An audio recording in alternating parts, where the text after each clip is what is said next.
Hello friends, আজ আমি তোমাদের দেখাতে চলেছি থোড়ের ঘন্ট। তার জন্য খানিকটা পরিমাণ থোড় কুচিয়ে নিলাম, খানিকটা পরিমাণ আলু কেটে নিলাম আর কিছুটা কাঁচা ছোলা নিয়ে নিলাম। এই হচ্ছে উপকরণ।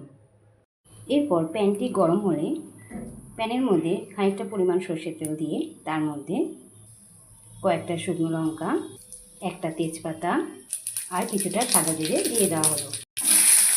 এরপর কাটা আলুগুলো দিয়ে দেওয়া হলো। তারপর দিয়ে দিতে হবে কাঁচা ছোলা। এরপর থোড়গুলো দিয়ে দিতে হবে। এরপর দেওয়া হলো পরিমাণ মতো লবণ, আগে থেকে বেটে রাখা জিরে আদা বাটা, কিছুটা পরিমাণ চিনি আর দেওয়া হলো পরিমাণ মতো হলুদ গুঁড়ো। এরপর একটা কাঁচা লঙ্কা দিয়ে দেওয়া হলো, যে যেমন ঝাল খান তেমনই দেবেন। এরপর সব কিছু দেওয়ার পর ভালোভাবে কষাতে হবে।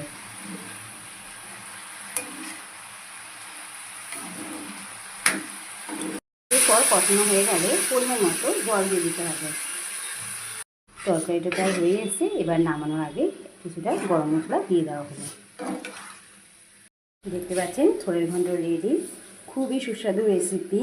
এটা লুচি, পরোটা বা ভাতের সাথেও খেতে পারেন।